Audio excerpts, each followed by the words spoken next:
welcome to my sacred space. This is Raven, and I hope you're all doing well. This is going to be my flip through and maybe a little bit of review of the Gypsy Oracle Cards, or Oracolo de la Gitana, Sibila de la Zingara. Okay, I got this off from Llewellyn. It's also published by Lo Scarabeo, and I'm just showing you the box. So here. Yeah. So again, this is another, it's like a different type of divination system, but I don't know, I'm just gonna add it to my actual readings. Okay, so that's the box. Very simple, just a talk box. The backing, it looks like a carpet, I guess, like a vintage carpet. I don't know. It's very nice. Of course, it's a Lo Scarabeo deck, so the cardstock is well made. It's really nice. It's bendy, I guess. Shuffle it. Shuffles really well. Yeah. And the size is okay. Shuffle it very easily. And then I'll show you the cards later, but I just want to go through the little white book. So as you know, Llewellyn has different languages for Lo Scarabeo has different languages for the little white book. So it doesn't really go deep into the actual meanings. Actually, it doesn't say anything about the meanings of the cards at all. It just talked about how gypsy cards originated. It's all about the gypsy woman, and I think I read somewhere here that they're saying that the gypsy woman is actually Madame Lenormand. So I don't know, it's just hearsay or something, but the story here is that she is this woman who's well known within the village, and people would usually go to her just to seek out her advice for their future, like fortune and whatever. And so this woman is like always spot on, so that's why people go to her and ask her for advice from, I don't know, like anything, like completely anything under the sun. So anyway, this woman, somehow some people were kind of jealous of her, and they decided that they would steal her cards so that they can do the readings themselves. And of course, since the gypsy is, she knows the future, right?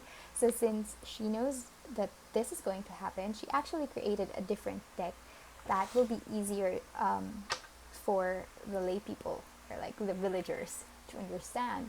This is based off of the deck that she created for everyone else in the village, because she added like a keyword, I think. I'm not sure. Is that what they're saying there? Yeah, I think that's it. So just, this can be used for generic questions. And like I said, the guidebook doesn't really go into the meanings of the cards themselves. Like, that's it. And then you automatically go into Italian. So, La Sibila de la Zingara. La tradizione popolare dipinge la zingara quale donna. Okay, I'm trying to pretend I know how to speak Italian. I did love it in Rome, but yeah, that's it. That's about it. Okay, what else was I saying? Okay, I'm trailing off. So yeah, so people are saying that she's none other than Madame Lenormand herself, but I guess we'll never know. Yeah, so let's just go ahead. I'm gonna show you the deck, the cards.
Alright, so that was the flip through. Before I go, I wanted to add another thing that I forgot to mention earlier is the cards.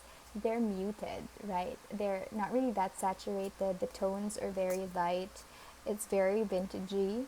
I'm not really that keen on vintage looking decks, but I really like this one. I guess it looks a little bit more authentic to me, I guess, but this one's pretty violent, no? Anyway, so there you have it. Those are the cards of the Gypsy Oracle deck.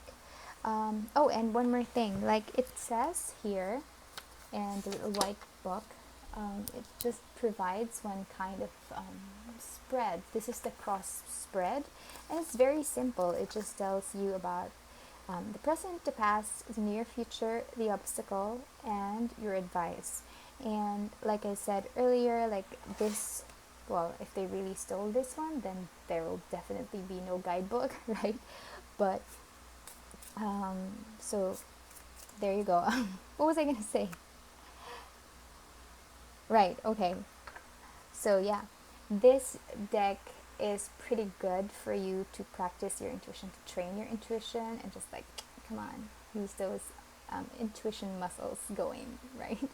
I guess because this doesn't have a deck, so the guidebook says that if you look at the picture, you can just focus on an element, and whatever feelings are provoked within you, then trust it, because that is what they're trying to say. Like, that's what your spirit guides are trying to tell you. Once you, for example, focus on one thing, like I'm seeing the ship, it could mean anything, right? It could mean someone's coming back, or maybe his business, maybe he lost something, and then like his ship is actually sailing in. I don't know if it's moving forward or if it's moving backward, if it's off to the sea or back to the land. There's so many things that you can do with these cards, because it's up to your interpretation at that time, and of course it varies. It can always change. So this is a really good deck to train your intuition. That's what I'm thinking. So it's just that, why do you always have to make the cat the bad guy? Or maybe that's just me. But yeah, so if you're interested in getting this deck, I bought it from Llewellyn. I think they also have it in Amazon, and I'm gonna put the links in the description box, so please let me know if you're interested in getting these. And I don't know if you have them, tell me how you bonded with them, if you came up with your like specific descriptions for each of the decks or for each of the cards, or if you just just wing it, right? So there, I hope you enjoyed this video. If you did, please do like, share, and subscribe, and I'll see you guys soon. Bye.